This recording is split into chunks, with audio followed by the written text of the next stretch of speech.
本节目由茂发茶叶赞助播出。This podcast is brought to you by 茂发。Welcome back to Stereo English. My name is Richie. I'm your host. And this podcast, we talk about English learning. We use English to have a daily conversation, anything. We talk about many, many things. And today we have one of my favorite teachers and definitely my favorite performer, Mr. Cheyenne Mackley. Hey, Richie. Good to see you, and thanks for having me on the program. Yeah. Right. If my name is too hard, just call me Mr. M. Mr. M, yes. Yeah. And so what are we going to talk about today? What do you have in mind? Well, Mr. M, you've been in Taiwan for a very, very long time. Yeah, we don't have to mention a number, but yes, a long time. You're right. What's your favorite thing about Taiwan? Oh, my goodness. Yeah, there are so many things. But I think number one has to be the people.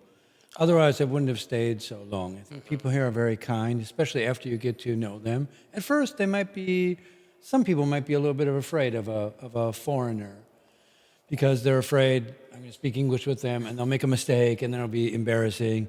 And not everybody's sure like what I might be thinking. But after people get to know you, they are very nice. Sometimes they'll go out of their way to help you in different situations. Yes. You are a teacher. You've been teaching for, well, just as long. Well, we're just... A long time as well, yeah. Yes. We're not going to say the number.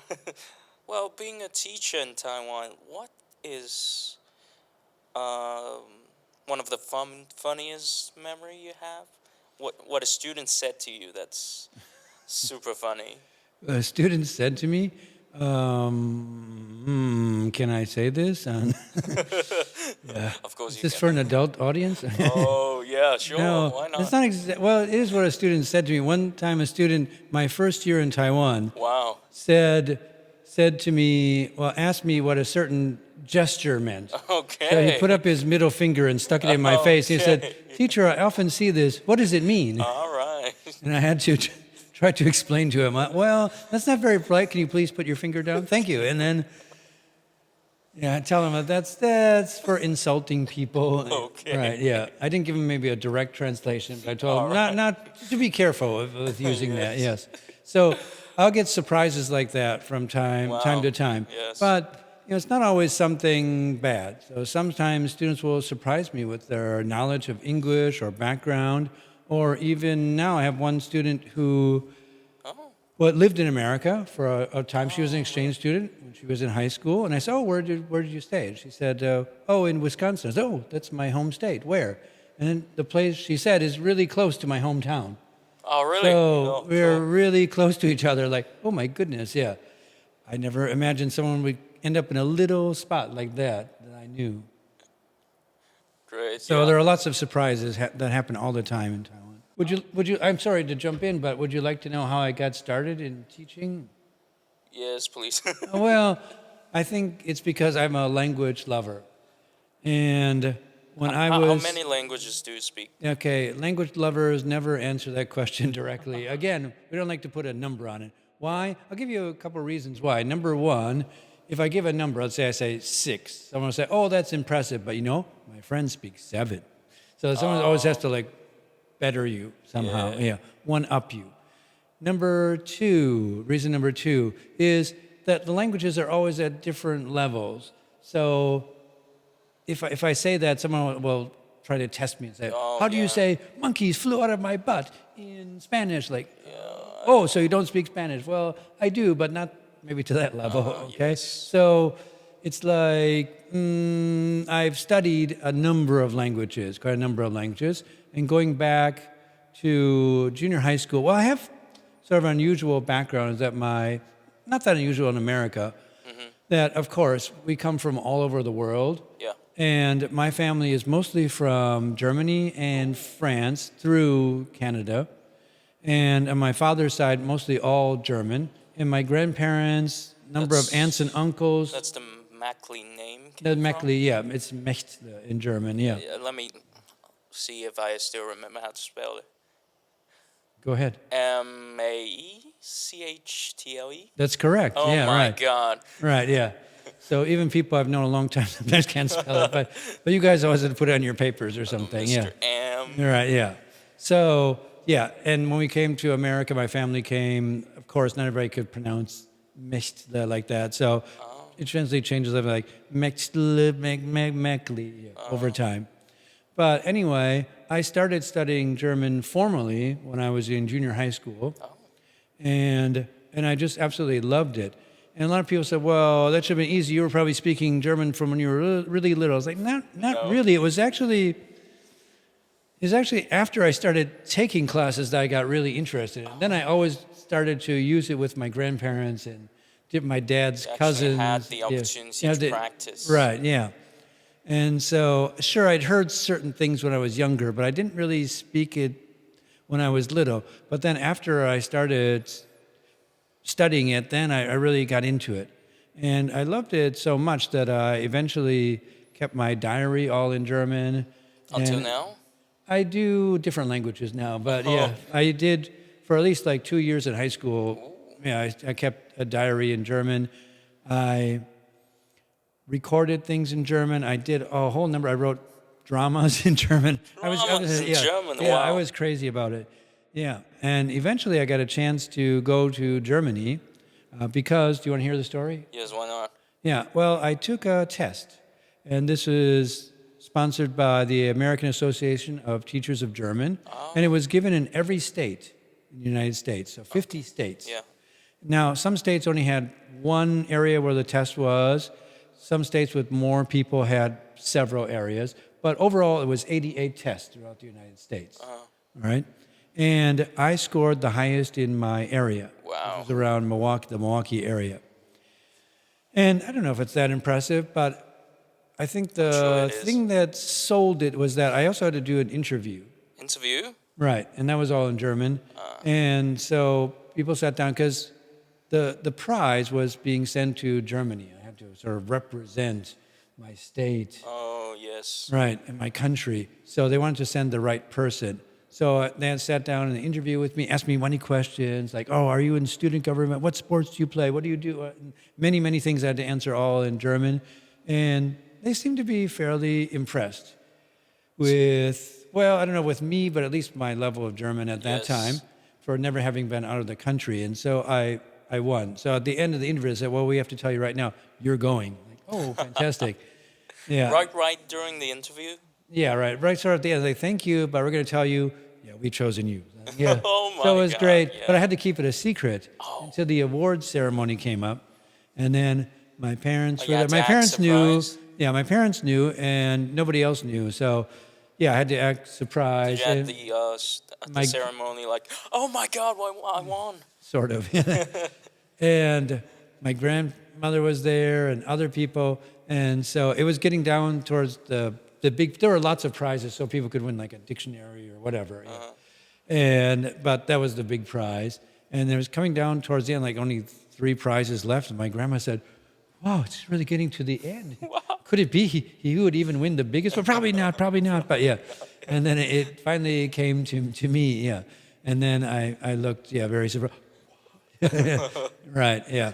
But that was a lot of fun because I got to meet a lot of other enthusiastic people going to Germany with me. Plus, I got to meet a host family. So I stayed with a host family in Nuremberg. Nuremberg? Yes. Yeah. One of my guests on the show was from Nuremberg. Oh, really? Yeah. Okay. Let's meet. Okay. Anyway, yeah, so I went there and did a homestay. It was great. And went to school with my host brother.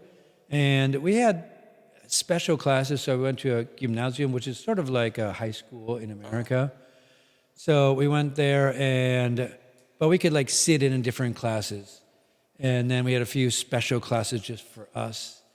And we had plenty of excursions and traveled around the country. So it was a fantastic experience and pushed my German to a totally new level. Yes.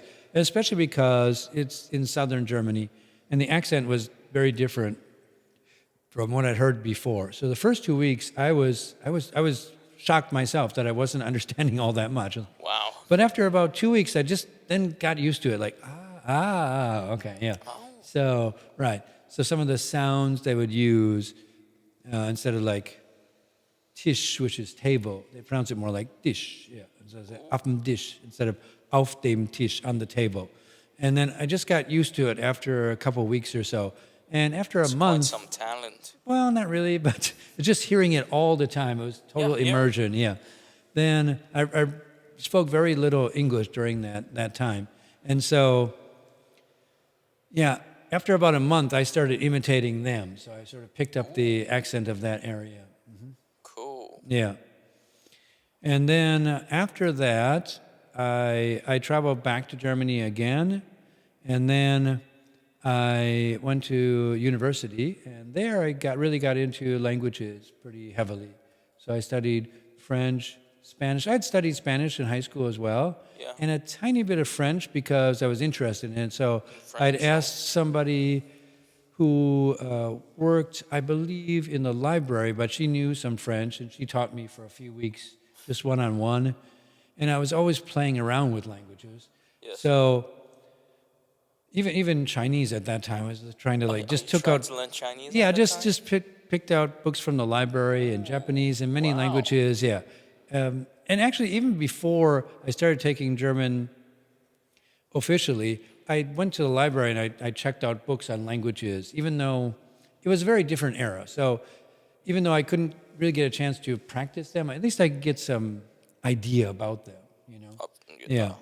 And so then in college, I continued studying German, which I majored in, and French and Spanish, and some Japanese. And my roommate studied Chinese. In fact, he was a double major physics and Chinese. And Chinese. And Chinese was new. It only started like in our sophomore year or junior year as a major. That's quite a weird combination, don't you think?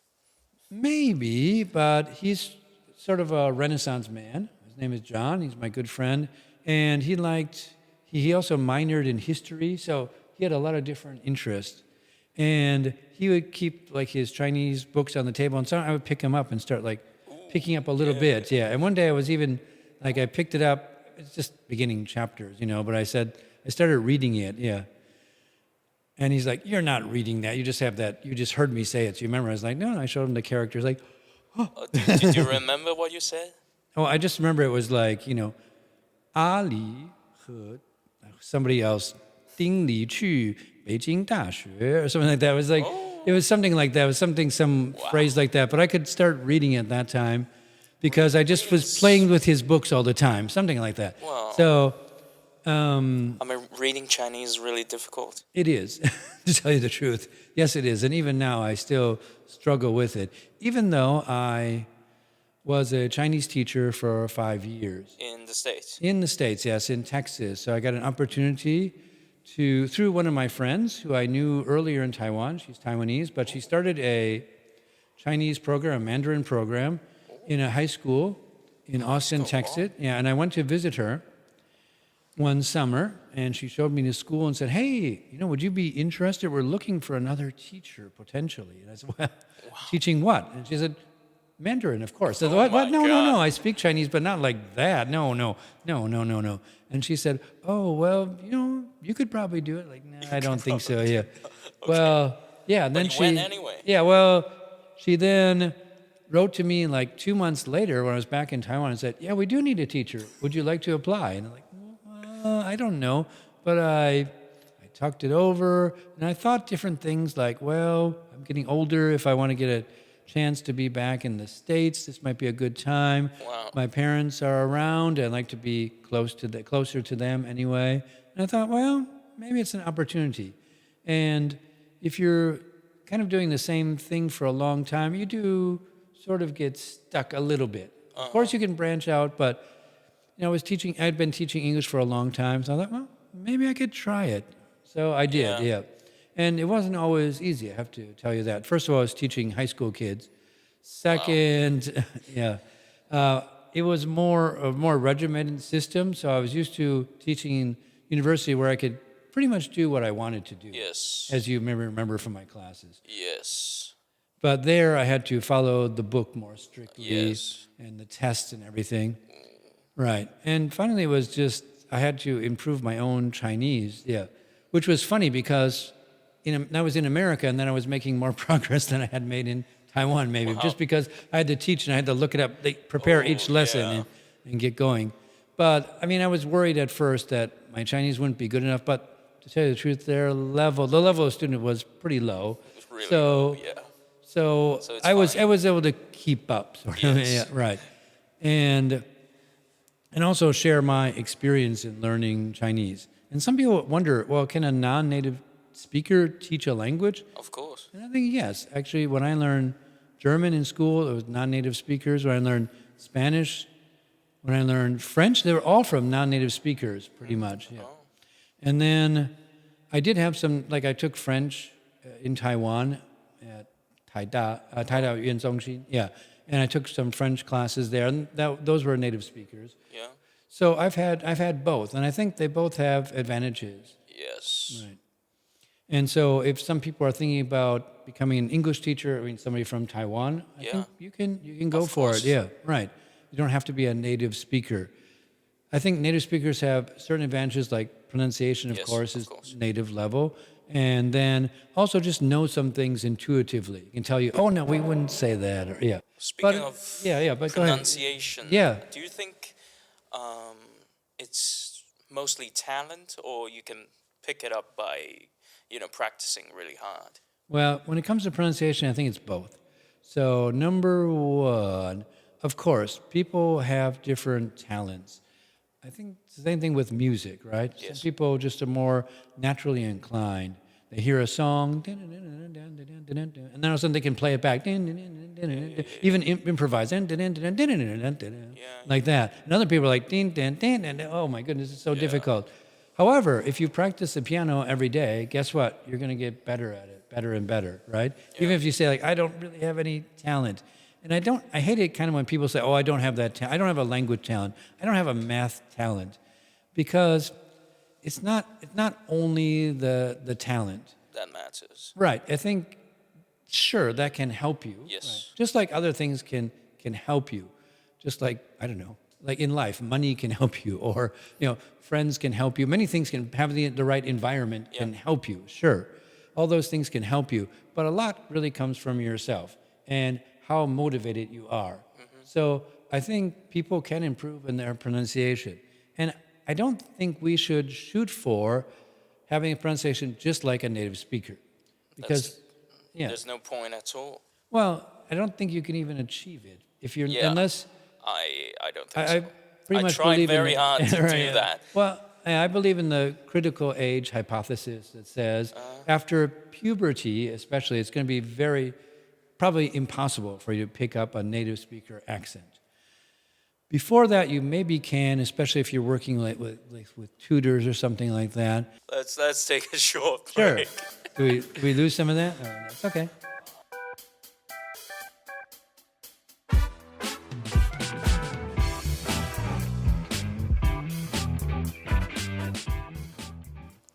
We are back.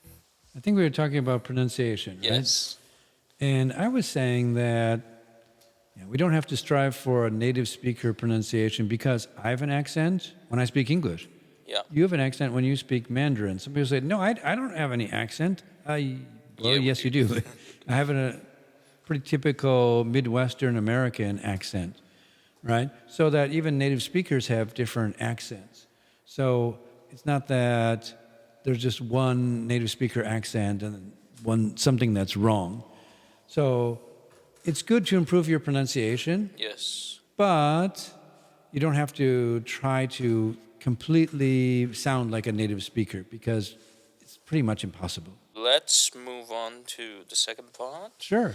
Your low-tech methods Oh, to yes. learn I English. do have a lot of low-tech Yeah, methods. because That's true. I use a lot of technology to improve my learning. Right. Not just English, but English is one of them. Right. I watched another episode where you're talking about Apple products. Oh, that's the first episode, yeah. Yes. And I think it's great. You can use what you want to use. If it works Yeah. for you, then it works. For me, well, I'm older. And I didn't grow up with that. It's kind of funny because a while back, about a year ago, someone asked me, "Oh, excuse me, Miss Mackley, my friend is trying to learn Chinese. When you started learning Chinese, were there any apps you used or were there any websites you liked?" And I just broke out laughing too. And there was no internet. And we didn't have cell phones, so no, there weren't any at that time. Yeah. So what did I do? Well, I used to, when I was learning Chinese, I carried along a dictionary every day, and I had to, when I saw a character I didn't know, I had to look it up by stroke order. I looked at the radical first. Okay. Oh, show. Okay. And then after that, 1, 2, 3, 4, 5, 6, 7, 8. Looks like 8 strokes. And then I looked in the dictionary and tried to find it. Yeah. And sometimes, oh no, I think I counted it wrong. Maybe that's 9 strokes. And it took me a while to find it. But although I can say, yeah, that's much easier now. Want to look up a character. Yeah. Right. However, the fact that I had to spend time looking it up helped me to learn the character. Do you know what I mean? Maybe not. So what I mean is now I could just take my phone and point it at a character and tell me what it is. Yeah. And that's great. I can know right away, oh, that's that character. But before, because I had to think about how you write it. Yeah. And then then look it up, and then it helped me to remember this character. So now sometimes I just point my phone at something, got it, but then I'll forget it in the next few minutes even. Right? Yeah. So the next time I see it, I got to do it again. Yeah. But before, because I had to spend the time learning what's the radical, and then how many strokes, what parts are there, then it helped me to learn the character get it better. now, yeah. Right. And now I do use a lot of low-tech methods. I like to read.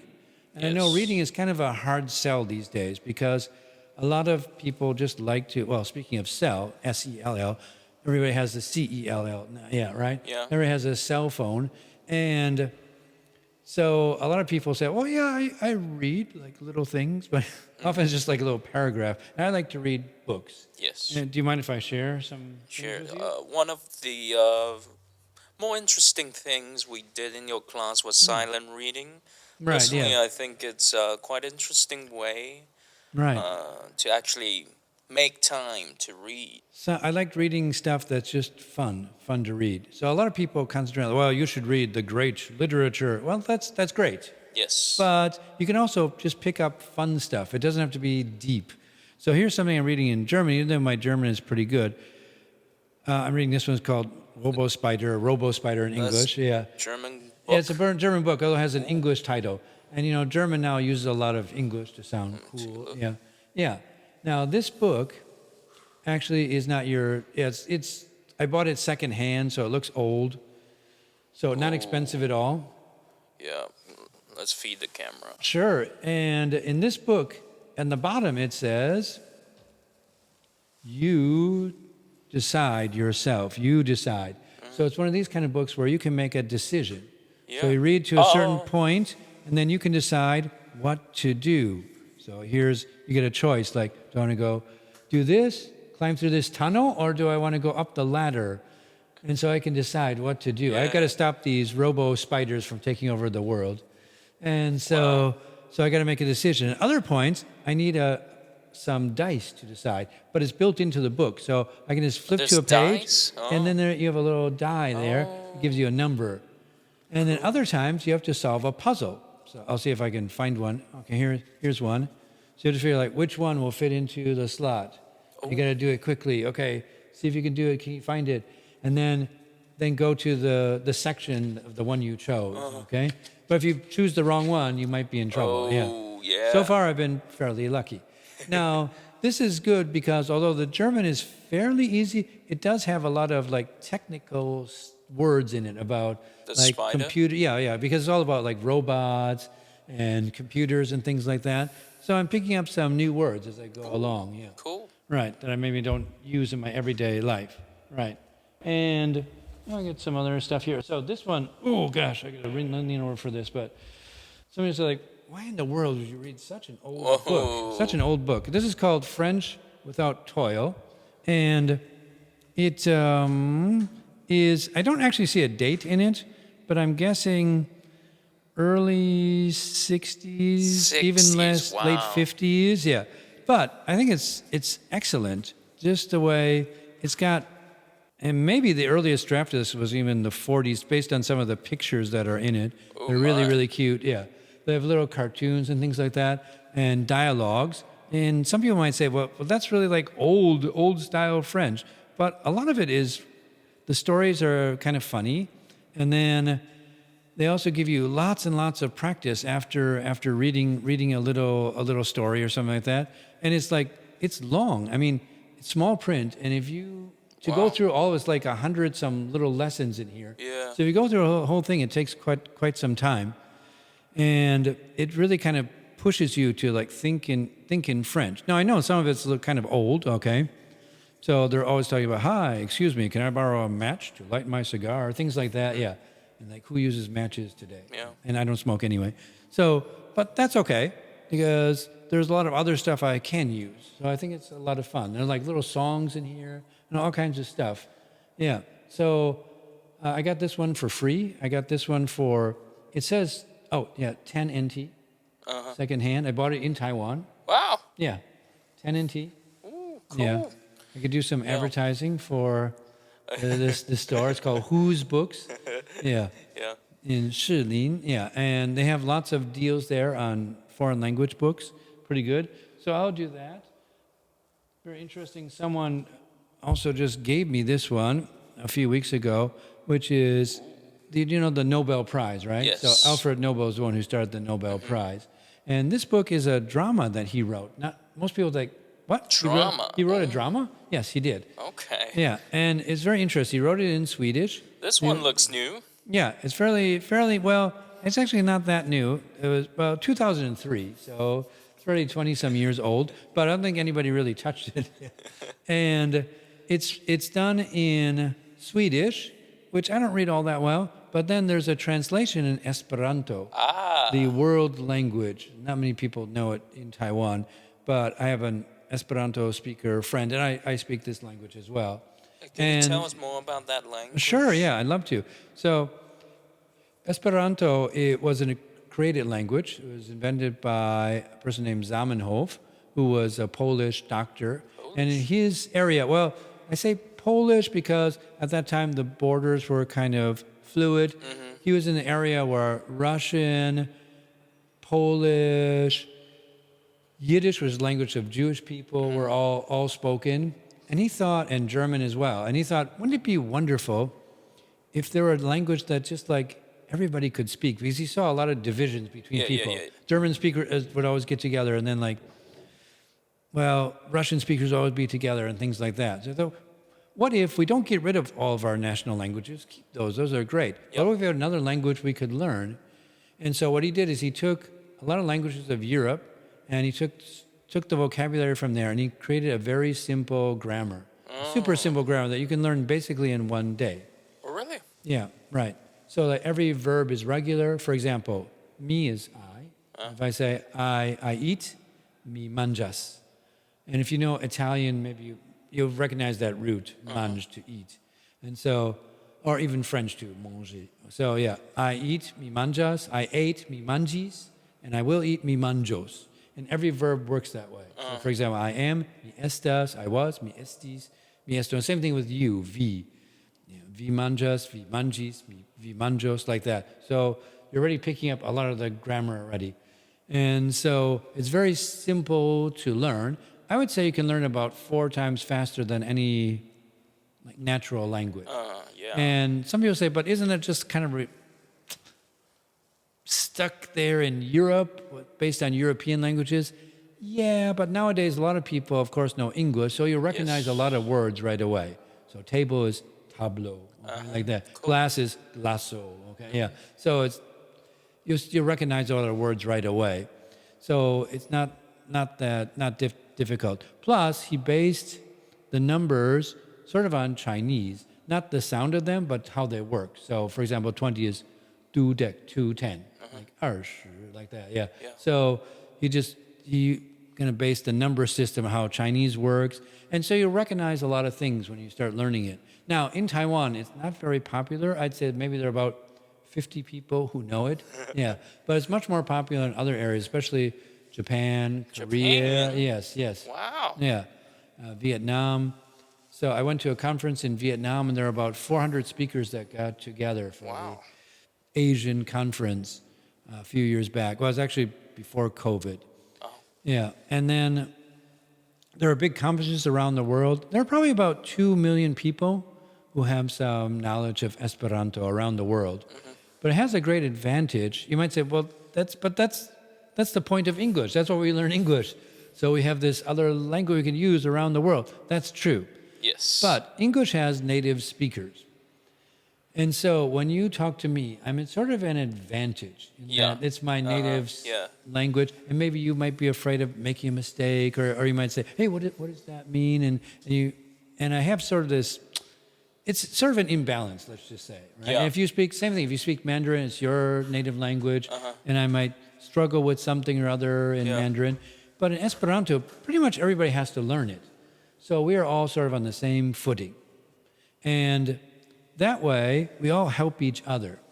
And the idea behind Esperanto, it's a language for peace, for harmony.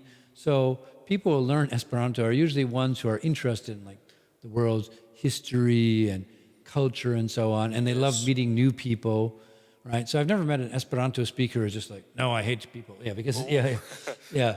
We like exploring and learning new things and meeting new folks all the time. So Esperanto is a good language for that. It's sort of an alternative to English, and it just gives you a different feeling from speaking English. And plus, you can learn it quite quickly. So I think I've worked on it for several years now, and in fact, I've taught a course. I mean, like a mini course in it already. Right, and I usually go to meetups in Pingtung because there's a famous Esperanto speaker there who teaches in Pingtung. Yeah, so that's kind of like the center of Esperanto in Taiwan, right? And we're going to have another kind of meetup there in March. So I sometimes go there for that. But there are big universal conferences where people from around the world go to meet, right? Right, and one of the most recent ones took place in Africa. So it's not only in Europe or in Asia. Wow. Right. So there are Esperanto speakers around the world. And sometimes if you ever see like a green star, it's sort of the symbol of Esperanto. I didn't wear one today, but you can wear a little green star, and that just shows you, it's like, oh, this guy or this woman speaks Esperanto. Yeah, cool. Yeah. Anyway, what was my point? We kind of get off the track a little bit, but that's okay. That's cool. Yeah, right. So, this book, yeah. So, yeah, it's very interesting because I don't really know if there's even an English translation of this work. And actually, this work I kind of like. There were only like 100 copies that were printed in the beginning. I was reading the introduction, and then most of those were destroyed, and so this work was almost lost, but now it's been kind of brought out, republished, and I'm not really sure if there's an English translation available. So I have to read it either in Swedish or Esperanto. Yeah. So learning foreign languages, you might say, well, there are lots of translations. Yeah, that's true, but there's something about reading something in the original, or sometimes there is no translation of something. Yes. Right, yeah. So I just love learning foreign languages myself. And I hope that yes. I hope I can sort of help people, have that feeling as well. Because I try to speak some Cantonese. Cantonese, I remember, with Tim. Right. To practice. It's very good, yeah. And I think you understand what we were saying. Yeah. Well, many years ago, I've traveled to Hong Kong probably 10 times, as well as the city of Canton. And at one time, I met a secretary in the school where I was working, and she was from Macau. And I asked her to help me just with some phrases and words and everything. So every time I get a chance to learn a language, I usually latch onto it. Yes. Yeah, right. Super cool that you understand what Tim and I were saying. We should have Tim on the show. Right, yeah. And so talking about low-tech techniques. So I do like reading. That's one thing I do. Let's see if I even brought my... one of the books that I read recently, I was in the military, and so you have nothing to do but read. Yeah. I read that the Aaron Gruwer, was it? Yeah, The Freedom right. Writers. Yeah, right. Yeah. Freedom Writers' Diaries. Her Yeah, book. right. Yeah. Her book about her experience with I forgot what it's called, but with the Freedom Writers. Right. Yeah. Exactly. The Freedom experience, Writers. Yeah. Yeah. And we talked about that in class before. So Yeah, I think that book is about teaching, not the Freedom Writer books, Right. Yeah. Uh-huh. but the one that she wrote. Wrote. Yeah. Herself talking about. Yeah. Her teaching experience. Yeah. Very good. Yeah. So I like reading. I also like writing. So I'll keep a diary, which I do. Is that in German? It's in different languages, and I will sometimes Do you vary the even language. know what language you wrote there on that section? Well, I have to look at it, but yeah. So I'll write almost every day, write something, and then so I'll do that. I also do creative writing, and so I will write. This is my sort of writing journal, and I'll write stuff in here. This is in English, but here's a little story I wrote, or I just jot down lots of ideas. I write songs, or I write stories or plays, and there's another play I've been working on. Ooh. Yeah, and so I think this is mostly in English here because a lot of it may end up for teaching. Yes. Right. But I have written other things in other languages as well. And then, let's see, I like games a lot. You might remember from Yes. class or English Corner. English I like to Corner. We mentioned English Corner quite a few times on the show. Oh, really? Yeah. Because it's one of the places we like to... Yeah. Little advertisement then for all the to people in learn. our Yes. school, our department especially. Yeah, come to English Corner. And this semester it's on Mondays at noontime. Bring your lunch. We usually start about 12:20 or so. And what do? We play games. We have little activities. And sometimes we just chat too. Yeah. Yes. So this is a game. Have it started, the English Corner? We're starting coming up on the coming Monday. Oh, cool. Week 3. This is a game called Double, and double is based on English double, and you have to find a double of an object. Let me show that to the camera. Yeah. Can you find the double? Oh my! That's okay. Don't worry. Yeah, and you have to find the same one on both cards. Yes. Okay? I don't even know if I can find. Oh, I got it. Sunglasses. Yeah, sunglasses. Yeah. Yeah. And it's kind of a fun game because you can play this by yourself.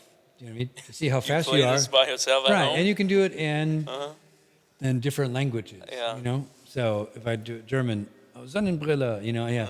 And then I can practice, 太阳眼镜, okay? And then if I don't know something, I can look it up and say, how do you say that? Okay? So every time there's one matching object, yeah. So, yeah, you can play games even by yourself, and of course with others too, right? Yeah. So, yeah, I even played this one in Vietnamese before. Not that I know Really? that much Vietnamese, but I was learning some. Oh. Yeah, and the teacher and she would tell me when, I would maybe see it this one and this one, but I don't know how to say that in Vietnamese, and then she would tell me how to say it, yeah.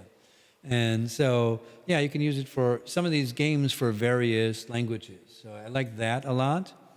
And let's see, I will sometimes just buy language learning, here's one. Books. Now this one is literally, okay, I'm just going to pick it up. I'm not doing anything to change it. It's falling apart, literally. Yes. Yeah, literally, yeah. Wow. It's falling apart. This is Teach Yourself Dutch. And I studied Dutch when I was in graduate school. I've been trying to review it. So I have this book, which I bought many years ago, and I've just been working through it. And it's good because it's sort of more or less sort of a grammar of Dutch, but it does have some conversation and everything in it. And it's pretty hard-hitting. It really teaches you all the different forms and everything. And I go through, I do all the exercises, and then I check them in the back like this, yeah. And some people's like, don't you want a new one? Don't you want something fancy? Don't you want the latest. Like, not really, because I think this one's quite good. Yeah, so lots of times I can just spend very little money, right? On learning languages. And of course, there's a lot of free stuff online as well. And I use Internet Archive for reading. That has lots of free books, but not only books, free movies, free albums, all kinds of stuff for free, TV shows and everything. I also use YouTube a lot. And I think one problem, though, if you don't mind my saying, go ahead. with all great technology is there are a couple problems. I could mention a few maybe. Number one is that, so like, for example, YouTube will sort of direct me to like what they think I want to watch. Yeah. And that's good because then oh, great. Okay, I got something about learning French here. That's great. But sometimes I might be just interested in something else, Yeah. Maybe, but I don't know yet, okay? Maybe, I don't know. Maybe I'd be interested in watching something about hockey or something like that. But it never comes up in my, as a suggestion for me because I haven't like typed in hockey, ice hockey or something like that. Yeah. So sometimes it's sort of unfortunate that it kind of pushes you one way. That's why I like to walk into a library because in the library it's just sitting all there. Yes. And I can just like go through and something will catch my eye and I can pull it out. Yeah. And maybe I think, no, that's boring. But another thing, hey, that's kind of interesting. Yeah. So I was in Pingtung, several weeks ago, and they have a beautiful library there, public library. And I was just walking through and I saw, they'd like, sometimes, libraries will put out some books to sort of entice you, like, these are some interesting books. I saw one on Stonehenge, the structure in England, and I thought, that looks interesting. I sat down and I read the whole book just in the library for a couple hours and put it back, And so, but I didn't go in there looking like I need a book on Stonehenge. So I think a lot of people think of like reading is like I need to find the answer to something. I need something. So then I go look for it and I read it. Yeah. But I think why not just have fun with things? Some of my colleagues ask me, how should I learn English? What books do you think I should read? What shows do you think I should watch? I said, you have to find something that you're interested in. I agree with that. Yeah, something that's going to just catch your interest. And it doesn't always have to be like the best thing. It just be something you like. Yeah. And so for everybody, it's going to be different, right? And so you can just pick something that you enjoy. And I think that's that way with reading or listening to a podcast or watching a show or video on something, just something you're interested in. Yeah. Right. And so a lot of people ask me the same question, like, well, what's the best book? What's the best whatever? Yeah. And a lot of people want to buy expensive programs or something like that. Yeah. And I think that's another sort of problem with technology is that it kind of pushes you to like spend money on a lot of stuff. And some of those products may be good. However, sometimes, I can get by on very low-tech and cheap ways of learning lots of times, right? And just talking with people. And so, I don't go up and bother people. I don't say, oh my gosh, do you speak French? Let's speak French together. But sometimes I meet somebody and they're from France. Yeah. I might just throw out a few phrases in French, like, oh, you speak French too? And then we'd switch to French for a little bit. Yeah. And so I don't try to like just take advantage of people. But I think, you can just chat with people sometimes. It's great. And like I said, some products might be very good that you can buy. But sometimes it may be that people buy that and they think, okay, that's it. That's what so I've spent my money on this. It's almost like they don't want to even then use it. They're like, the effort was just like choosing it and then buying it and spending the money on it. After they spend this amount of money, they would learn. No, and they're thinking, that's it. They I spent already the money, learned. Right. But no, actually, whatever you choose, whether it's high tech or low tech, you really have to make use of it. Yes. Yeah. So it's not just buying the money. Another problem with technology is, so like we were talking about reading before, and my students ask, well, can I read a book online? Like, yes, you can. Yes, of course. Yeah, so you can read it on your phone. But when you take out your phone, are you going to start reading the book right away? Or are you going to look at something else? Yeah. All right? You're going to look at your, notifications. Yeah. And then your notification is going to lead you somewhere. And that may lead you to a video you're watching. Yeah. All of a sudden, 20 minutes later, you haven't even started reading the book. Whereas if I pick up a book, all I have is the book. As soon as I open it, there it is. And then I start reading right away. Yeah. So I think technology can be great. Anything can be great, really, if it works for you. Yeah. But it's not like technology solves all of our problems. And this is not just related to English learning, but I sometimes ask students, like, do you think technology is better now? And they say, oh, yes, of course, yeah. Would you like to live like 20 or 40 years ago? They say, no. And I say, okay, but if it's so great, then why were you late for class? I mean, if transportation is so much better now, then why'd you come late? Or why did you forget about our meeting last week? Do you know what I mean? If the technology is so great. And one of my students actually said this, it wasn't me, but she said, well, technology has changed, but people haven't. I think that's a great quotation. Right. So it's not just like technology is going to make our lives better. It's what you do with that technology. Yeah. So what you do with anything, right? So I don't think anything is like good or bad in and of itself. Yes. Yeah. I wouldn't say that even books are good, but they can be if you use them. Right. Yeah. And I don't think like whatever Apple products are inherently good or bad. They can be. It's just how you use them, right? How you use anything. Right. So I would say go high, go low. It doesn't matter as long as it works for you, right? But don't think that, just because it's the latest thing or because it's expensive or because it seems fancy, it's the trend right now. Don't think that's necessarily good, right? Exactly. Yeah. Anyway, that's my take. But then I'm an old guy, so yeah. Yeah, I didn't grow up with these products. And maybe in the future, it'll be the same thing. Yeah.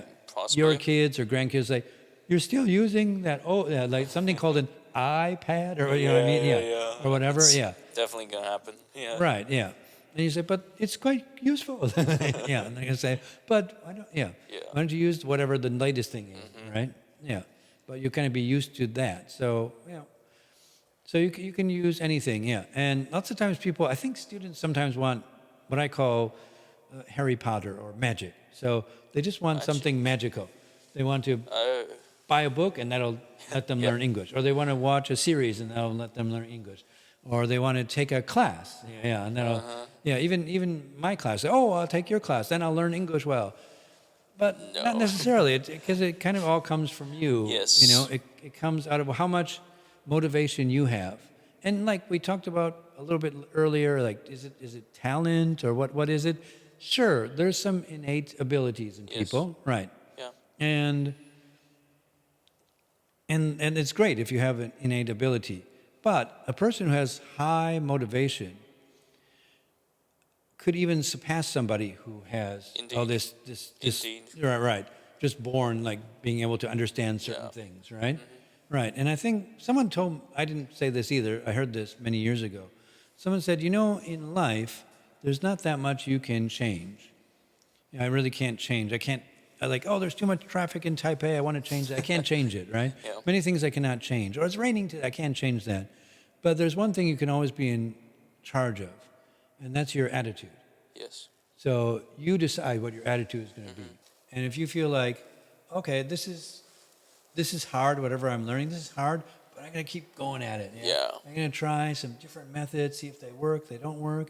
Yeah, I'm just going to keep going, and I'm not going to let it bother me. So, I have a bad language, for example, a bad language day. I said somebody, and someone said, what? They didn't understand me or whatever. That happens, okay? But I'm just going to laugh it off. Okay, fine, I'm not a native speaker, so what? And then just keep trying tomorrow. You're definitely going to make progress. Yes. So it all comes down to sort of your motivation and your attitude, and how you see things, right? But I need to take that to heart too, because maybe I have some innate ability in languages as well, so it could be easier for me. And I need to take my own advice sometimes, right? Yeah. And sometimes I think some things are like math, they're kind of difficult for me, but then I really need to keep thinking, well, maybe it's not like so simple for me, like for some other people. I especially have a hard time. It's weird because like a lot of my friends, they loved geometry. Circles, triangles, squares, angles. And a lot of them just said like, well, that was my favorite class in high school. Yeah. And some people even said like, well, you don't even have to think. You just look at it and you know the answer. Yeah. Yeah. So AB is equal to CD. Yeah. See it? Oh, yeah. I got it. Yeah. And I'm just like, what? I seem to have a hard time with like shapes like that and distances. Just spatially, I think maybe I'm sort of spatially challenged. Challenged. But it doesn't mean I I have an excuse for giving up. You know what I mean? I think, okay, maybe I have to work harder, but I can also find some fun in it. Yeah. Right? And sometimes you can just kind of twist things your own way, too. Right. Yes, you have to find your own way of learning stuff. Your own style, your own way. And if something doesn't work, then maybe change. Yeah. And I found that way through teaching, too. If I try something and it was like, we don't get it, okay. I just know maybe this is not the best way. I'll try something different next time. Yeah. Right. And so you have to keep experimenting a little bit, trying different things. I think not giving up is the most important thing. Yeah, certainly one of the most important things. Yeah, right. And someone else said too, showing up is one of the most important things. Just like if you're going to do well at your job, just showing up is important. And if you're going to be a good student, just showing up. We know what that is. Well, we know a few people who that might be referring to, right? Right, when it comes to class. But it's kind of like that way with learning too, just showing up and doing it. Like, and giving yourself, it doesn't matter, language, or you want to learn like piano or whatever, just sitting down like, okay, I'm just going to do 15 minutes of piano playing today. And I don't care how it sounds, but I'm going to do it. I'm going to try these exercises, 10 minutes of exercises, and I'm going to do 5 minutes of trying this song here or something like that. And if you keep doing that consistently, you're going to make progress. You really can't help it. Yeah. Let's take a short break, Sure. and we'll be back with learning English through drama. Great.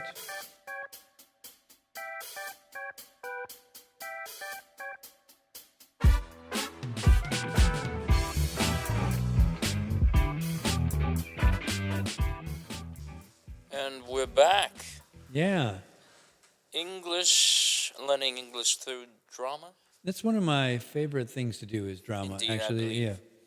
I didn't actually major in drama, but I took a very early interest in it, and I was in plays before. And coming to Taiwan, I used to watch a lot of different dramas. In fact, I went to a lot of small theater productions in Taiwan, a lot in Chinese. And in Chinese? Yeah. I watched a lot of dramas in Chinese. And someone once asked me, like, do you really understand 100% of everything? And I said, no. No. Yeah, because sometimes I think people think you have to understand 100%. No. Or you have to speak with 100% accuracy. That's not really true. We're all learners of the language. So I don't mind if I miss some things. I usually get the big picture of what's going on, though, on the stage. Yeah. Right, yeah. And help me improve my Chinese by watching lots of dramas. And so I've incorporated a lot of drama into my classes, into my teaching. And not only that, well, as you know, we have a graduation requirement, which is to put on a drama. Yes. Right. And I've taught performing arts before. I've also taught like the history of drama. I taught a course in Shakespeare before. Right. So I did that for several years. So I've taught a number of different things related to drama. And I really like working on the senior drama a lot. I think we have some good memories. Yeah. Working on that. And working with students. And for me, I mean, it's great having a good script and working from that. But for me, I really like improv. That's improvisation. Yes. Acting without a script, because you have to make it up on the spot. Yeah. And it really trains you in many different areas. You have to think fast. You have to be able, if you're doing it in English, then you have to use a foreign language much faster than you're used to doing. And also, you have to really balance what you're doing with what others are doing, because you don't know what they're going to say or what they're going to do. So you have to act together. And so it really teaches you how to be harmonious on the stage, how to come up with something just like that. And even if you have a script that's all written out, it doesn't mean that you have to stick with that 100% either. You can do a little bit of improv to see if something else comes out of that, or maybe change something, modify something. Yeah. Right. And would you like to try some improv today? Yes, why not? Oh, okay, sure, all right. So I think we have to move to another space. Yes. So we got a little bit of room, but we could try some improv together. Okay, so let's try a little improv today. So we don't have any script. In fact, we don't know what we're going to do and what we're going to say. But I'd like to ask our cameraman for a suggestion for, how about a place? Where are we? Any place? Library. In the library. Okay. Let's go. Hey, Joey. Did you read this? It's hilarious. Just read it. Can you believe this?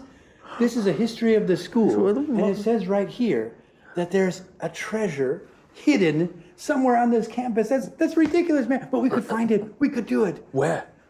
Well, read. It's kind of like a riddle. When the pine trees sigh. Pine trees? And then you look into the sky, you will find the golden pie. There's no pine trees. It's in the campus. Well, maybe there used to be. This is like from 50 years ago. We could find it. It says, it's kind of ridiculous, but I think we could do it.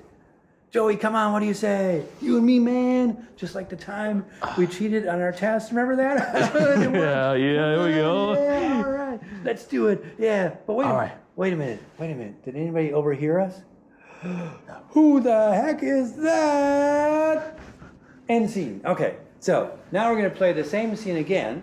The same thing. Yes. We can change little things though. And we're going to ask our cameraman if he'd give us a new emotion. Emotion? Yeah. Wow. In the library? Psycho. We're psychos, yeah. Okay, here we go. All right. Joey, check it out. Read it. There's a treasure. It says there's a treasure on this campus. Okay. You know what I'm saying? We could find that. Let's do it. Let's do Yeah, it. let's read it. Where the pine trees sigh. You look into the sky and you will find the golden pie. Oh, the golden pie. We can have the golden pie. Yeah. But wait. Oh, remember that time we cheated on all the tests? We did all the tests and then we killed the teacher. Just like that. Yeah. But wait, who's listening? You will die. Okay, great. Let's do one more. Okay. Cameraman, can you give us one more emotion? Anything you like. Like you're mournful Mournful, we're very sad, yeah, yes. from someone. Yeah, well, okay, here we go. Joey, look at this poem. It says there used to be a treasure here back in the old days, the good old days. No. Yeah, but nobody found the treasure. It's like, it's never been found, man. Where the Why not? The pine trees. There are no There's pine no trees. pine trees. The pine trees all No. cut down. No, look into the sky. The sky is black from pollution now. And there'll be the golden pie. You cannot find No, you it. can't find any golden pie. They don't even serve pie anymore. It's all gone. Oh, remember that time we got all A's on our exams? That doesn't happen anymore. It was Oh, good. no. But not anymore. The old days. Oh, wait, who's listening? Oh, come over here and cry with us too. Yeah. End scene. Okay, yay. All right. So we just did 3 scenes. Yeah. And we didn't do them exactly the same, but we tried to No. keep the same story. Yes. And how did you feel about that? I feel I'm a little bit rusty. All right. Yeah. You do have to practice it. Yeah, but that can help you with your, of course, acting, Yeah. and can help you with your language ability too. So I'm going to do a little. It's okay if I do a little Yeah. advertisement. Yeah, go ahead. For FIG, Formosa Improv Group. It's a group that meets every Monday evening, 7 till 9 at 2-3 Comedy. And they will do a free workshop on improv. And it's bilingual. So I've been trying to challenge myself and do some scenes in Chinese as well. So just as you were doing in English today, I try and do some in Chinese. And then we can, it helps you to like think fast, be able to push out the language. It doesn't matter if you make a mistake or not in the language. Just the act of like shooting it out of you and coming up with something new and exciting like that can be really good for your language learning. And so students who may do the drama coming up, I hope that you can maybe even go to FIG, Formosa Improv Group, but also just try to do some acting on the stage. And for you, it's maybe a little more, maybe we have some innate talent too, right? Yeah. We kind of like being on the stage. Yeah. Well, right. And so for other people, they may be a little bit more shy, but doing these exercises is a good way to kind of take you out of your shell. I think we should give credit where credit is due. Shout out to Woody. Woody, my good friend and director of My show, yeah. Yeah, your show. Right. 2 shows now, two shows, director of 2 shows and sort of like a advisor at least. If for another show. If the upcoming show, we kind of hope you can be on board as well. We will have Woody on the show. Right, and I also met Woody through improv. So I know a lot of friends or acquaintances through different things I do. One is the language cafe that I go to. Also shout out to that, Polyglot Cafe, which meets on Saturdays and Wednesday evenings, where you can learn a variety of different languages. And that's where I picked up a little bit of Vietnamese. That's where sometimes I serve as a table leader, leading a table for English speakers, or occasionally German as well. And I went this past Wednesday and I sat down and spoke Spanish for a couple hours, so it was a lot of fun. And so I've met a lot of people through that, through the language cafe, also through improv or other different events. Yes. So there's sort of a community in Taiwan of people who like to do these different, I might call them activities. Yes. Different activities. All right. Okay, well, thank you for trying some improv with me today. Okay, let's find that treasure. Okay. Well, thank you, Mr. M, Mr. Cheyenne Mackley, for being my great pleasure, Richie. for being on Rich Audio Podcast. Stereo English, where we learn English through podcast. Right. And as you know, I've learned a number of languages. So that's sort of my passion, and I hope I can instill a little bit of that passion in my students. So they have also the desire to learn or improve their English, and through whatever means works for them. So whether it's high tech, low tech, drama, a lot of things can be useful. If you like this episode with Mr. Cheyenne Mackley, we will invite him back on the show again. Comments down below if you like this episode. And one last thing, since you're such a great teacher, do you want to give out some sort of assignment or like a fun challenge to the audience so they can practice their English? Sure, I'll give this. You know, there's some people say, well, we don't have the environment in Taiwan to learn English. But I think there's English all around. And especially in the written form, you'll see English written all over the place. Now, I'm not saying T-shirts because some things may be wrong. But if you look at like in stores or names of different products or places, there's often English. And sometimes the English is even larger than the Chinese characters. Indeed. But people don't pay attention to English because it's more like a decoration. Yeah. So my suggestion to everybody is just when you go into 7-Eleven or something, actually look at some of the products and read the English on them. And you'd be surprised how many little things you can pick up from that. Yeah, right. Yeah, so there's English all around us, and it just depends, how motivated you are to learn the language. Okay. But that's a really cheap way. Yes. You don't have to buy anything. Just go in and do some reading and put it back. On the shelf. Okay, thanks a lot, Rich. I really appreciate this time. Thank you. Yeah, it's a great show. It's a great recording with you. Yeah, same here, and I hope to see you again in the future. Yeah, of course. Keep learning. Okay, Rich Audio. See you next time.